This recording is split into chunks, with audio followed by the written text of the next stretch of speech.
오늘은 그 주제가 하나님의 아들됨, 그리고 하나님은 우리의 아버지됨이라고 하는 양자됨에 관한 이야기입니다. 그래서 오늘은 소율이 문답을 잠깐 보면서 가급적이면 오늘은 이렇게 짧게 그리고 명료하게 양자됨이 뭔가 하는 것과 양자된 우리가 누릴 수 있는 특권이 뭔가, 이 두 가지만을 생각하고 오늘은 좀 정리하도록 하겠습니다. 양자란 게 뭔가, 소율이 문답에는 아주 명쾌하게 34문에 이렇게 되어 있습니다. 양자됨이란 무엇인가? 우리 같이 한번 천천히 읽겠습니다. 양자됨이란 하나님의 자유로운 은혜의 행위로 이로써 우리를 하나님의 자녀요 수요 중에 들게 하시고 모든 특권을 누리게 하시는 것입니다. 이제 아멘. 이제 소율이 문답 34문에는 양자 되는 것이 뭔가라는 것을 물어요. 하나님의 자녀 되는 것, 아들 되는 게 뭔가 이렇게 물어요. 근데 의롭다 되는 것이 뭡니까? 성화되는 것이 뭡니까? 다 물어도 앞에 답은 똑같아요. 하나님의 자유로운 은혜의 행위다. 이걸 아주 쉽게 표현하면 하나님의 값없는 은혜다, 이런 의미예요. 이 값없다는 그 표현을 자유로운이라는 표현으로 신학 용어에서는 써요. 그래서 자유로운이라는 표현을 좀 썼지만 그게 좀 불편하시면 그냥 값없는이에요. 값없는. 그러니까 하나님께서 값없이 베푸시는 은혜다. 뭐 되는 것이? 하나님의 자녀 되는 것. 큰 전제예요. 우리가 의롭게 되는 것도 하나님께서 값없이 베푸시는 은혜고, 우리가 거룩하게 되는 것도 하나님께서 값없이 베푸시는 은혜이고, 그렇죠? 여러분이 하나님의 자녀 되는 것도 하나님께서 값없이 베푸시는 은혜예요. 그래서 양자든 칭의든 성화든 영화든 무엇을 다, 그러니까 성도가 이 땅 가운데 누리는 모든 특권, 혜택들을 다 갖다 붙여놔도 앞에는 똑같아요. 하나님의, 파란 글씨만, 하나님의 자유로운 은혜의 행위. 좀 어려우면 값없이 베푸시는 은혜, 값없이. 그러니까 여러분에게 예수 그리스도를 믿음으로 받고 누리는 모든 것은 하나님께서 은혜로 주신 것으로 믿으시면 돼요. 정말 다 은혜로 주신 거예요. 은혜로. 자, 전제가 확실해요. 뭘로 주셨다고요? 은혜로 주신 건데, 은혜로 우리가 하나님의 자녀가 됐으면 자녀 된다는 게 뭔가 이렇게 되어 있어요. 자, 이로써 함께 있습니다. 우리를 하나님의 자녀의 수요 중에 들게 하시고 그 모든 특권을 누리게 하는 것입니다. 그러니까 양자 된다는 것은 하나님의 자녀의 숫자에 포함되는 것을 말해요. 그리고 그로 말미암아 하나님이 우리의 아버지가 되셨기 때문에 우리에게 주시는 모든 특권을 누리는 것, 이렇게 말해요. 그래서 하나하나씩을 간략하게 좀 살펴보도록 할게요. 표를 두 번째 표 보여주세요. 지나가고, 양자됨이 이런 거예요. 양자 왼쪽에 하나님의 자유로운 은혜의 행위다. 그러니까 하나님의 값없이 베푸시는 은혜다. 소극적 의미로는 하나님의 자녀의 수요에 우리가 들어가는 걸 양자라고 해요. 제가 좀 이따 설명할 테니까 일단 글만 보세요. 적극적 의미로는 하나님의 자녀가 되었기 때문에 자녀로서 누리는 모든 특권을 누리는 것. 아까 식당에 갔는데 이봉수 권사님이 좀 친하시면서 이렇게 말씀하시는데, 목사님 오늘 좋은 거 배웠어요. 뭘 배우셨어요? 저도 목사님께 이렇게 내밀면 해줄 거죠, 그러시더라고요. 희찬이 굉장히 큰 특권이죠. 다른 애들이 이렇게 내준다고 안 해주는데 희찬이 이렇게 내주는 것처럼. 그러니까 하나님께서 우리의 자녀가 되면, 우리 아버지가 되면, 우리가 하나님 자녀가 되면 하나님이 아버지이시기 때문에 우리에게 베푸시는 은혜들이 또 있단 말이에요. 그걸 누릴 수 있다는 거예요. 그래서 그걸 연차적으로 살펴볼 건데, 첫 번째는 여기 표현된 대로 하나님의 자유로운 은혜의 행위라 알게 되어 있어요. 전부 구원에 관해서 배우게 되는데 구원이 뭔가라는 이제 질문들을 많이 해요. 감사하게도 이번 성경학교와 수련의 주제가 큰 주제가 뭐였죠? 구원이에요. 구원. 어제 그저께지요. 개강 예배, 유초동부 예배 드리는데 강도사님이 우리 친구들 구원이 뭘까요? 그러니까 저는 그런 대답을 학생들이 정말 하는지는 몰랐어요. 어떤 자매 뒷부분에 앉아 있는 자매 우리 교사들 들었을 거예요. 구원 네 동전 이름이에요 그러더라고. 동전이라 해서 저만 그렇게 들은 거 아니죠? 동전이에요 동전. 옛날에 그랬잖아요. 부흥사님들이 뭐라 하냐면 10원 빼기 1원이 구원이라고 이렇게 우스갯소리로 했는데 어떤 친구는 정말 동전인 줄 알았어요. 구원이 구원. 그렇게 대답을 하더라고요. 구원이 뭐죠? 구원? 구원 여러 가지. 제가 그냥 간단하게만 설명드리면 정말 유치하고 간단하게 제가 제자훈련 때 설명드린 방식처럼 아주 간단하게 하면 너무 간단하지만 유치하지만 기억하기 쉽게 구라는 것은 구출한다. 구출한다. 원. 그렇죠. 자 보세요. 여러분 구 해보세요. 운을 띄면 제가 할게요. 시작. 구출하여 원래의 상태로 돌려놓으시는 것. 이게 뭐예요? 아주 간단하죠. 한자의 표현이 그런 거예요. 구출해서 원래의 상태로 되돌려 놓는 것. 누가? 그게 구원이에요. 그래서 어디로부터 구출이냐면 죄와 형벌, 사망이죠. 형벌에서부터 구출하여 원래의 상태, 어떤 상태? 보시기에 심히 영혼과 육체가 온전히 하나님 앞에 아름다운 상태로 돌려놓는 것. 그렇죠? 그게 구원이라고 불러요. 그런 구원. 근데 이런 구원은 표현, 구원이든 뭐든 다 양자든 칭이든 앞부분에 하나님께서 값없이 주시는 은혜의 선물이라는 선물. 그러니까 우리가 절대 취득하거나 그런 것이 아니에요. 왜냐하면 이 은혜로운 행위가 먼저 있어야 하냐면 그 에베소서 2장 3절을 제가 적어왔는데 같이 한번 읽겠습니다. 시작. 전에는 우리도 그 가운데에서 육체의 욕심을 따라 지내며 육체와 마음에 원하는 것을 하여 다른 이들과 같이 본질상 첫 부분과 마지막 부분만 제가 읽어볼게요. 전에는 본질상 이 말은 하나님의 자녀가 아니었다는 본질상 진노의 자녀라는 것은 본질상 마귀의 자녀요 본질상 멸망할 수밖에 없었던 사람인데 지금은 하나님의 자녀가 됐다는 거예요. 뭐로 말미암아? 하나님의 은혜로 말미암아. 그러니까 그렇게 되어가는 것도 아니고 본질상 하나 진노의 자녀였다는 것은 아무리 우리가 노력해서 하나님의 자녀 되는 법은 왜? 무슨 상? 본질상 그렇다는 거예요. 제가 남자예요, 여자예요? 그렇죠? 그냥 우스갯소리 아니고 너 남자예요. 그죠? 남자잖아요. 제가 본질상 뭐예요? 본질상. 제가 화장하고 다닌다고 여자가 돼요? 저는 뭐예요? 본질상 그렇다는 거예요. 본질. 똑같아요. 본질상 다 마귀의 자녀였다는 말이에요. 그러니까 아무리 하나님의 자녀되고 깨끗하게 되려도 인간의 노력으로는 그럴 수가 없었어요. 하나님의 자녀가 되는 건 그래서 전적으로 하나님의 은혜다. 은혜. 이 은혜가 받고 우리가 하나님의 은혜로 말하면 하나님의 자녀가 되는데 이 자녀 되는 것을 다시 한번 표를 한번 좀 보세요. 1번에 뭐라고 되어 있죠? 다시 한번 1번 읽어주세요. 시작. 그러니까 양자 된다는 것은 이거 좀 설명해 드릴 테니까 한번 들어보세요. 하나님의 자녀의 수요 중에 들어가는 거예요. 자, 물어볼게요. 하나님은 출산 계획을 하셨을까요? 안 하셨을까요? 자, 했을 것이라 손 들어봐요. 했을 것이다. 하나님 출산 계획. 자기 자녀가 몇 명 있을 거라고 했을 것이다. 안 했을 것이다. 손 들어봐요.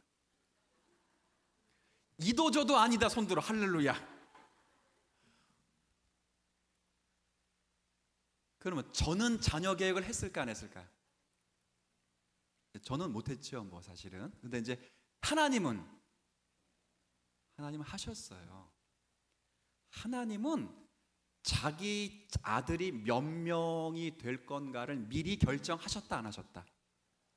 영원전에 창세전에 그리스도 예수 안에서 여러분을 택하셨다는 말은 하나님은 이미 자녀 계획을 다 하셨어요. 몇 명 하셨을까요? 몇 명? 하나님의 자녀 계획 몇 명 했을까요? 자, 따라합시다. 14만 4천 명. 왜 안 따라하세요? 몇 명? 14만 4천 명을 하셨어요, 실제로. 근데 이거를 문자적으로 받으면 2단이고 영적으로 받으면 1단이야. 우리야, 우리. 지난주 강의 왔던 전도사님은 잠깐 2단에 빠져서 이걸 뭘로 받았어요? 영적인 의미로 받지 않고 숫자로 받았어, 숫자.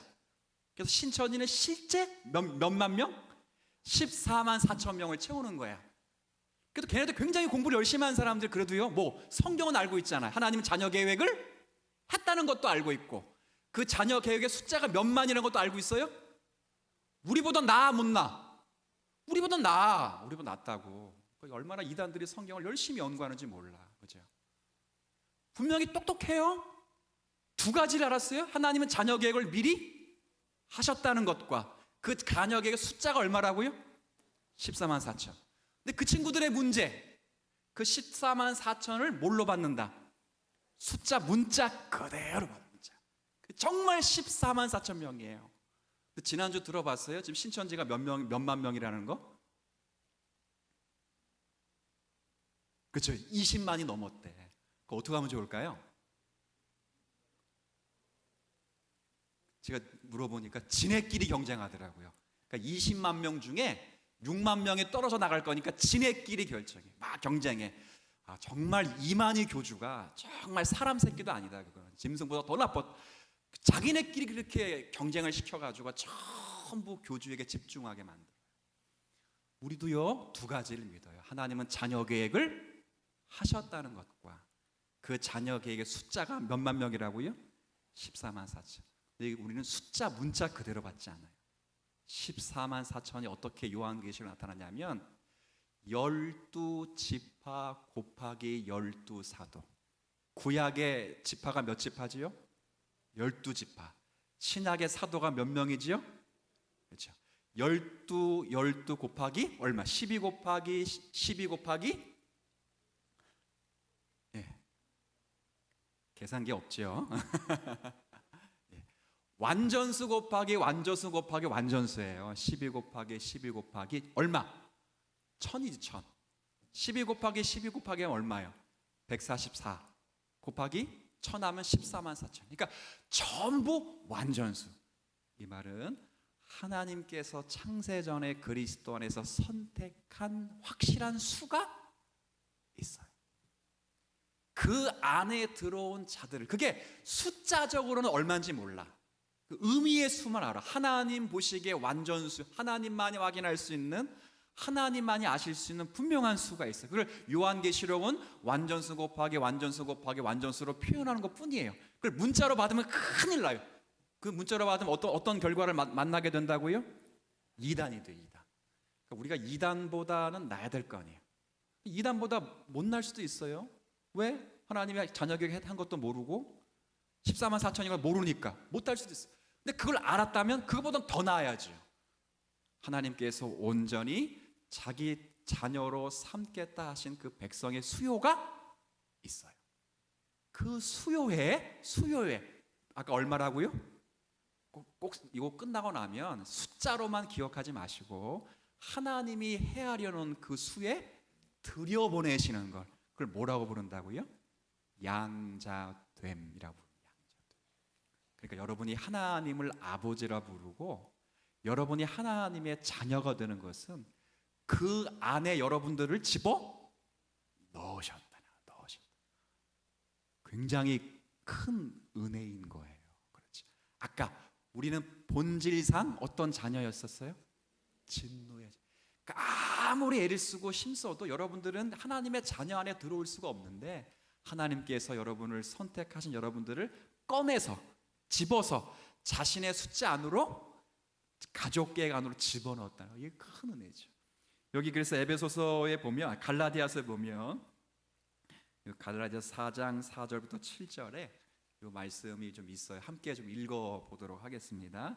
때가 참에 하나님이 그 아들을 보내사 여자에게서 나게 하시고 율법 아래에 나게 하신 것은 율법 아래에 있는 자들을 속량하시고 우리로 아들의 명분을 얻게 하려 하심이라.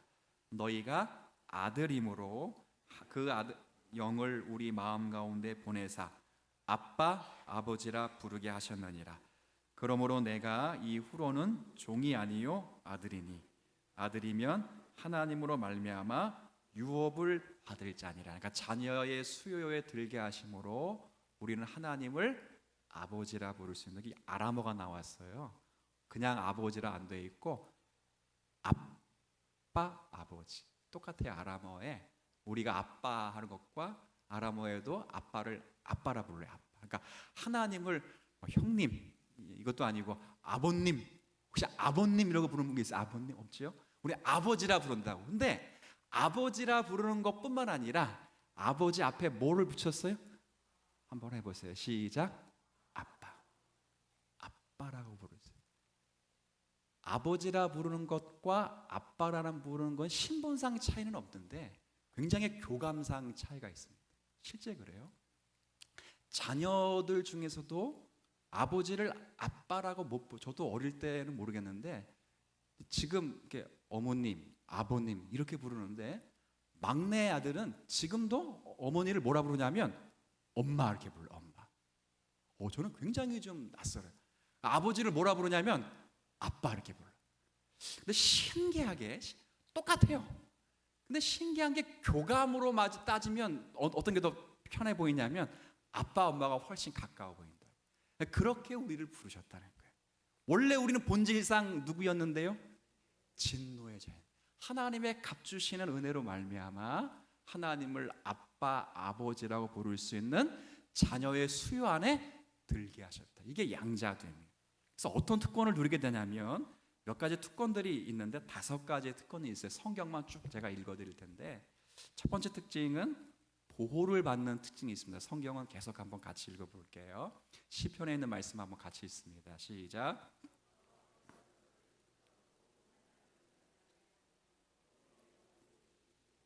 아멘. 자, 우리가 하나님의 자녀가 되고 하나님께서 우리의 아버지가 되시면 첫 번째 하나님이 저와 여러분을 돌보시는 은혜가 있는 줄로 압니다. 돌보세요. 정말 돌보세요. 근데 잘 보면 내 육체를 지키신다 이렇게 되어 있지 않고 내 영혼을 지키신다 그랬어요. 여러분이 어떤 일을 만나도 그 만나는 상황으로 인하여 여러분의 심령이 무너지지 않도록 하나님이 여러분을 끝까지 돌보시고 보호하시는 은혜가 있어요. 첫 번째예요. 두 번째 특권은 어떤 특권을 누리게 되냐면 공급을 받을 공급. 시편 34편 10절에 있는 말씀 같이 한번 읽겠습니다. 시작. 젊은 사자는 궁핍하여 줄일지라도 여호와를 찾는 자는 모든 것에 부족함이 없다. 하나님께서 공급해 주신다.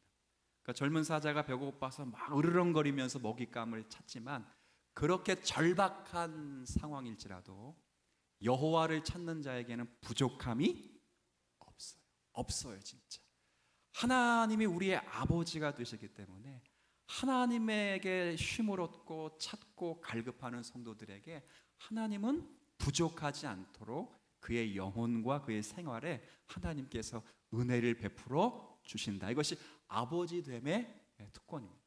그리고 세 번째는 징계와 책망을 받게 돼요. 자, 우리 히브리서 12장 6절 너무도 잘 아는 말씀인데 같이 한번 읽도록 하겠습니다. 주께서 그 사랑하는 자를 징계하시고 그가 받아들이시는 아들마다 채찍질하신다. 그러니까 보호하시고 공급하실 뿐만 아니라 하나님께서 자기 자녀를 채찍질도 하신다는 거예요. 여러분 자녀를 기를 때 먹이기도 하고 입히기도 하고 보내기도 하고 보호하기도 하지만 말 안 들면 어떻게 하죠? 근데 재밌는 건 때려놓고도 밥은 또 주지요. 그러니까 참 신기한 거예요. 그러니까 자녀들에겐 반드시 그렇게 해요. 여러분이 하나님의 말씀대로 살지 않고 하나님의 뜻과 거리가 있을 땐 하나님은 자기 백성을 책망하시고 또 훈계하시고, 여러분들이, 저와 여러분들이 살아가는 삶의 자리에 동일한 범죄를 짓고도 하나님 앞에 말씀대로 살지 못함에도 불구하고 하나님이 징계를 하시지 않는다, 하나님은 나를 꾸짖지 않는 것처럼 보인다, 그러면 하나님의 자녀가 아닐 수도 있어요. 그러니까 하나님의 자녀의 특권 가운데 하나는 반드시 사랑하는 자를 징계하신다, 이 특권이 있어요. 네 번째 특권은 제가 좋아하는 특권이에요. 어떤 특권이 있냐면 기도에 응답하시는 특권이 있어요. 요한복음, 요한일서 5장 14절 15절 함께 읽습니다. 그를 향하여 우리가 가진 바 담대한 이것이니 그의 뜻대로 무엇을 구하면 들으심이라. 우리가 무엇이든지 구하는 바를 들으시는 줄을 안즉 우리가 그에게 구한 것을 얻은 줄을 또한 아느니라. 그러니까 무엇을 구하면 반드시 들으실 뿐 아니라 우리가 그것을 구하면 하나님께서 우리에게 주신다라고, 기도의 응답의 은혜가 있습니다. 마지막 또 하나의 특권은 천국을 유업으로 받는 특권이 있어요. 로마서 8장 17절 같이 또 읽도록 하겠습니다. 시작. 자녀이면 또한 상속자 곧 하나님의 상속자요 그리스도와 함께한 상속자니 우리가 그와 함께 영광을 받기 위하여 고난도 함께 받아야 할 것이니라. 그러니까 유업을 상속받는다는, 여러분 그 부모님의 자녀이면 부모님의 유산을 상속받듯이 여러분이 하나님의 자녀이면 그리스도와 함께한 공동 상속자가 되었기 때문에 그리스도가 받는 그 유업을 우리도 받습니다. 뭘 받을 것 같아요? 받고 싶은 것 다. 근데 여러분이 받고 싶어 하는 것들은 죄송합니다만 다 현재에서만 필요한 거예요. 그렇죠? 건강. 어차피 천국 가면 건강 신경 써요, 안 써요? 안 써요. 죄 안 짓는 거. 어차피 천국 가면 죄 안 져요. 하나님이 정말 우리에게 주시려고 하는 것은 새 하늘과 새 땅. 이것도 이단들이 굉장히 똑똑해. 한자로 바꿨잖아요. 신천, 신지. 신자가 두 번 반복되니까 뭐라고 했어요? 신천지 이렇게 됐다. 그러니까 이단들은 굉장히 똑똑하고 공부를 열심히 하는 거예요. 그나마 정말 하나님이 여러분에게 주신 것은 아담과 하와를 만들어서 에덴 동산에 거하게 하신 것처럼 여러분을 예수 그리스도로 만들어서 새 하늘과 새 땅에 거하여 거기서 온전한 하나님의 자녀로서 살아가도록 하시기 위하여 우리에게 이런 은혜를 주세요. 그 자리에 가기까지 때로는 여러분을 보호하시기도 하시고 여러분을 공급하시고 돌보아 주시기도 하시고 여러분이 힘들고 어려워서 하나님께 기도하면 응답해 주시기도 하시고 그 자리에까지 여러분들이 삶에 있어서 제대로 된 삶을 살지 못할 때 때로는 징계하시기도 하시고 채찍질 하시기도 하셔요. 그래서 결국 하나님이 여러분에게 주시고자 하시는 반드시 상을 여러분에게 주신다라는 것들을 여러분이 염두에 두시면서 하나님의 자녀된 이 은혜를 좀 누렸으면 좋겠습니다. 오늘 두 가지는 꼭 기억하세요. 하나님의 자녀 된다는 것은 하나님의 패밀리의 숫자 안에 들어가는 거예요. 그렇죠? 막 취업 준비해가지고 어디 취업됐으면 막 목사님께 전화, 목사님 붙었어요, 붙었다. 그렇죠. 어느 대학 들어가면 좋은 대학 들어가면 부역장님 저 대학 합격했어요. 근데 그건 유두한데 여러분 어디 안에 들어갔다고요? 뭐 S기업도 아니고 S대도 아니야. 하나님의 수요 안에 들어갔는 줄 믿습니다. S기업 나오고 S대 나오면 뭐 생활이 보장되죠. 근데 하나님의 수요 안에 들어가면 여러분의 인생과 여러분의 영혼에 책임지는 은혜가 있게 되는 줄로 믿습니다. 큰 은혜예요. 이 하나님의 자녀된 은혜인 줄 믿고 이 자녀됨을 우리 삶 가운데 감사하고 기뻐하고 누릴 수 있는 오늘의 말씀과 우리 되시기를 주의 이름으로 부탁을 드리겠습니다.